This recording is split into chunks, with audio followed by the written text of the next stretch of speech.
Président, votre religion sur cette thématique? Moi, je pense, s'il peut s'entraîner à peu près normalement, qu'il faut qu'il rejoue plus vite afin d'être rassuré aussi. Et même s'il est à 70-80%, ça reste Mbappé.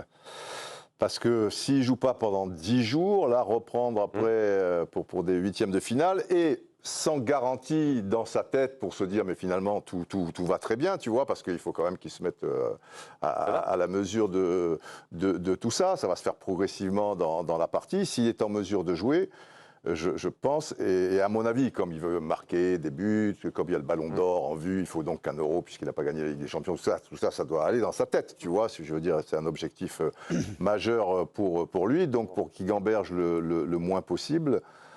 Il faut le faire. Peut-être pas titulaire contre les Pays-Bas, tu vois, remplaçant. Au moins sur la feuille de match. Ouais, mais au moins sur la feuille de match, il faut qu'il soit là.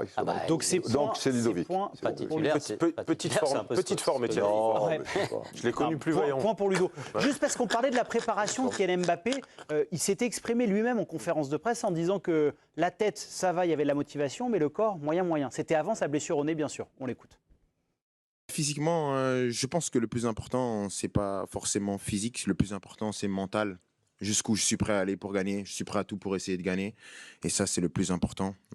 Je préfère avoir la tête que les jambes. Si tu as les deux, c'est le mieux. Et j'espère avoir les deux. Pour l'instant, ce qui est sûr, c'est que j'ai la tête. Et demain, on verra si j'ai aussi les jambes. Donc, le plus important, c'est d'être connecté et d'être pleinement investi dans la mission qu'on a, qui est de gagner ce premier match.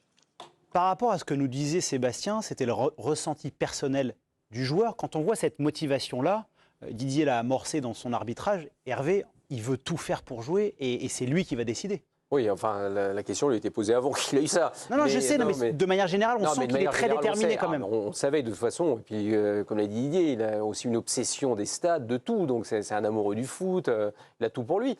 Donc aujourd'hui, ce qu'on veut savoir... C'est une compétition internationale, un sport collectif aussi. Oui, ouais, mais enfin, pour lui, c'est aussi un sport individuel. On n'a pas organisé l'Euro pour que Mbappé... Non, mais enfin, c'est quand même notre meilleur joueur, l'un des meilleurs du monde, si c'était le meilleur du monde. Donc à un moment, vous avez besoin de lui, ça c'est une évidence. Mais aujourd'hui, tout va dépendre de lui. Si demain il se sent mieux, s'il sent qu'il peut respirer, où est le problème? Ça va.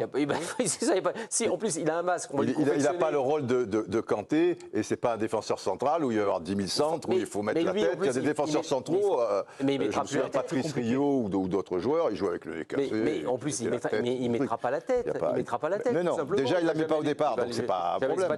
Je ne vois pas tellement où serait le souci, si jamais, évidemment, et tout va dépendre de lui. C'est lui qui ressentira s'il peut respirer ou pas. Si évidemment il fait un sprint et il a le nez complètement bouché, ça va être plus compliqué. Mais en revanche, si d'ici demain, après-demain, même le jour du match contre les Pays-Bas, si vous vous sentez bien, il n'y a pas de raison de ne pas. Oui.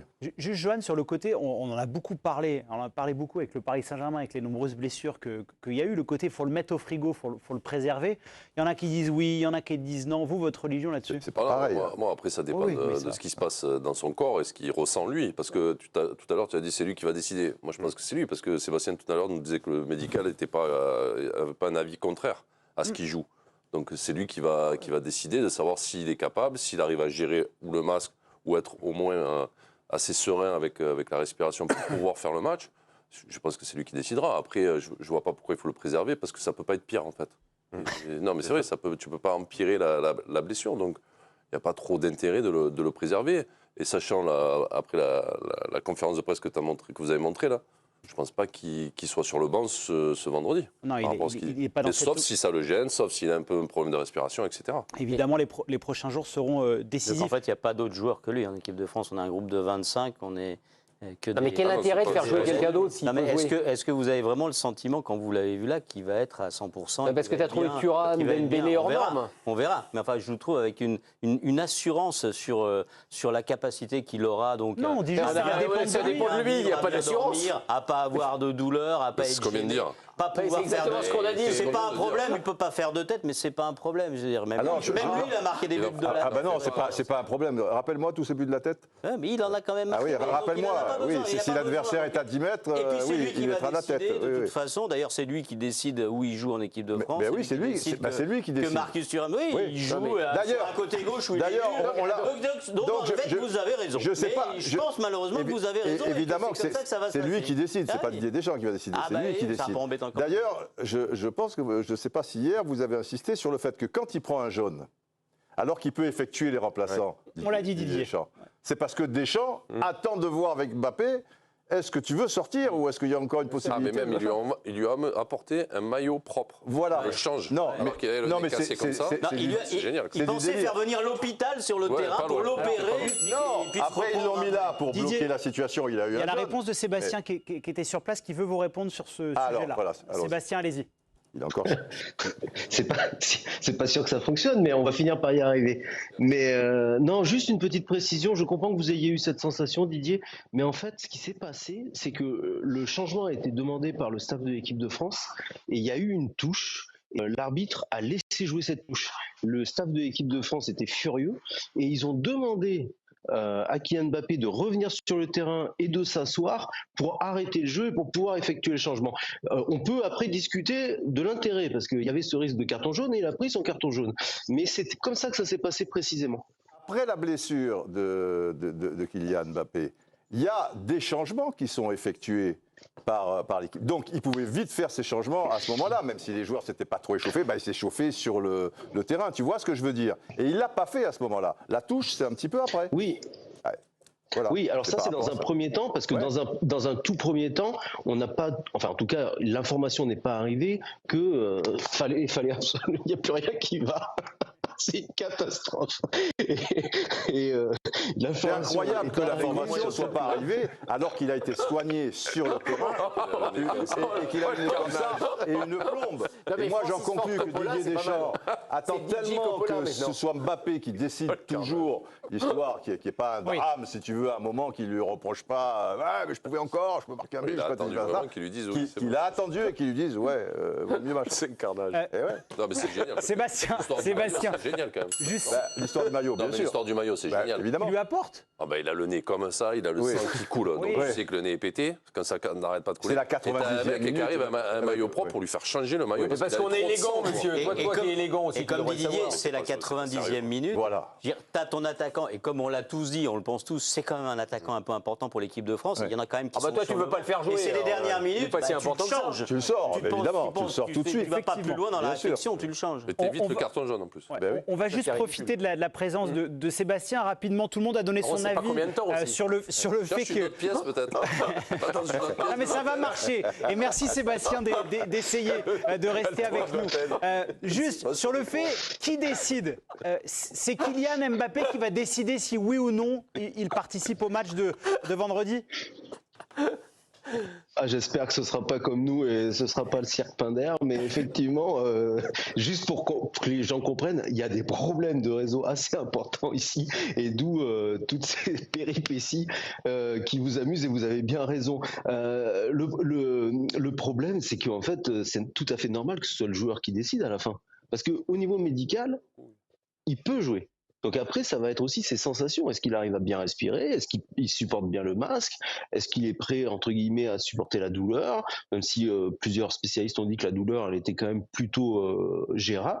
Voilà, mais en tout cas, l'appréhension, c'est vraiment une sensation de joueur. C'est tout à fait normal. Merci beaucoup Sébastien. On rappelle que la loi, on n'a pas le droit d'avoir un maillot ensanglanté. Puis il ne savait pas encore s'il est rentré ou non. Si t'es sur le banc. Comment? Sur le banc, t'as le droit. Mais l'info n'était pas remontée encore, on ne va pas refaire le débat. On va juste écouter Benjamin Pesquetto, qui est un docteur sur la gestion de la douleur, parce qu'on en parle énormément. C'était dans l'équipe de Greg, chez Greg Hacher. On l'écoute. Ça aura des conséquences sur sa capacité à respirer dans les jours qui viennent. Et quand on connaît l'importance de la respiration nasale chez un sportif de haut niveau, il va y avoir des conséquences, c'est sûr. Après, c'est pas des situations qui sont très douloureuses. La douleur, elle est un peu sur le moment, au moment de la fracture, quand l'os se déplace, mais une fois qu'il est déplacé et qu'il bouge plus, ou qu'il a été remis et qu'il bouge plus, c'est pas des situations où la douleur est importante. Le point limitant, c'est vraiment l'obstruction nasale qui va le gêner, et pour jouer, mais aussi pour dormir. et pour avoir une bonne récupération. Et c'est pour ça que je pense, je suis tout à fait d'accord avec vous, c'est lui qui décidera en fonction de comment il se sent, comment il arrive à respirer, s'il estime qu'il est en capacité de jouer. Voilà, donc Monsieur Pesquetto, qui rejoint l'avis de Johan Micoud. Voilà, ça fait. J'ai fait des études. Non, mais sur la douleur, c'est une donnée qui est importante. Oui. Il n'y a pas de douleur en fait. Il y a la douleur sur l'impact, mais après il n'y a pas de douleur. La douleur, tu l'as quand tu te fais opérer, redresser, tout ça. Après, tu peux avoir un jour ou deux. Il peut avoir des yeux peut-être. Il va avoir des cocards. Voilà, mais c'est pas une douleur intense. Quoi. Virginie, il y a une consultation sur le site L'équipe. Qui pour remplacer Kylian Mbappé? Oui, les téléspectateurs et tous les lecteurs de l'équipe pouvaient voter pour leurs 11 types des Bleus. Et alors, au niveau des attaquants, voilà les choix qui ont été faits. Olivier Giroud en pointe, à 72,9%. Bradley Barcola à gauche, 69,2%. Et pour le couloir droit, c'est Ousmane Dembélé à 53,6%. Puisqu'on parle de Bradley Barcola, Sébastien nous a raconté ce match 7-0 face au U21 de Paderborn. Un triplé de Barcola, on vous montre son but le plus beau. Il est sublime, le but de Bradley Barcola. On va voir tout de suite l'enchaînement. Tac, ça va vite. Le grand pont, le petit piqué. Magnifique. C'est magnifique, sublime. Honnêtement, l'option Bradley Barcola côté gauche, Giroud titulaire, Dembélé à droite, est-ce que ça vous plaît, Étienne? Moi, beaucoup. Je sais que ça vous plaît aussi à vous. Ah, j'adore. S'il ne fait pas ça, Didier, je vais m'énerver. Ça tombe bien. On a vu Ronaldo et Pep à 40 ans faire un match ce soir, gagner. Giroud, il fait une bonne saison avec Milan. Moi, je pense que Giroud, qui fasse 1 heure en remplaçant Mbappé et avec les deux duettis sur les côtés, ça me semble une option tout à fait viable pour l'équipe de France et qui, moi, me séduit plutôt. Johan, parce qu'on le sait, Marcus Thuram, il a quand même un poids important dans cette équipe de France. Didier Deschamps lui fait énormément confiance. On est d'accord que sur le côté gauche, sur ce qu'on a vu, il n'a pas marqué beaucoup de points, Marcus Thuram.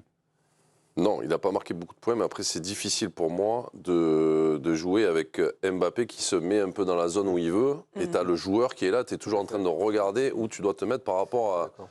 C'est arrivé en début de saison aussi avec Vitinha à Paris. Quand Mbappé était à gauche dans l'axe et Vitinha devait se positionner par rapport à lui. Donc tu perds du temps par rapport aussi à ce qui se passe autour de toi et tu n'es pas forcément bon sur ces matchs-là. Et c'est vrai que là, c'était peut-être pas un cadeau, mais c'est... Voilà, on sait qu'aussi il est là parce que c'est un joueur d'équipe, c'est un joueur qui travaille pour le collectif. Et donc ça plaît à Deschamps. Maintenant, c'est vrai que là, sur le côté gauche, avec un Giroud devant, Barcola, il peut avoir sa carte à jouer, quoi. Ça semble être la meilleure option, non, Hervé? Oui, mais non, moi, je ne sais pas si c'est la meilleure option. Pourquoi la meilleure option? Moi, il y en a un il a été bon à gauche. Coman est un super joueur qui est capable de faire des différences incroyables, de marquer des buts. Il peut jouer tout à fait à la place de Dembélé. Je pense qu'il y a encore un peu de doute sur la capacité de Kingsley Coman à enchaîner, à débuter. On sait qu'on est dans une gestion. Bien sûr, on verra. Il n'a déjà pas fait rentrer pour remplacer Dembélé hier. Mais il faut Kolo Muani qui est rentré. Mais il ne faut pas être trop dur avec Marcus Thuram. Marcus Thuram, c'était un peu, entre guillemets, le garde-chiourme de Mbappé. C'est-à-dire, il fallait qu'il aille là où l'autre n'était pas pour faire les efforts défensifs, pour revenir derrière, etc. Et j'ai la sensation, moi, qu'il a été aussi un peu bouffé par ça. C'est-à-dire que tous doivent jouer pour Kylian Mbappé. Et c'est pas simple de prendre sa place quand vous êtes un jeune joueur comme Marcus Thuram. C'est un joueur qui ne peut pas jouer côté gauche et qu'on oblige à jouer côté gauche. Non, mais c'était pas ça l'idée. C'est-à-dire que quand on le voit sur sa dernière action, quand il part plein axe, il fait pas la bonne course. Il aurait dû courir dans la course. Dans la compensation d'Mbappé.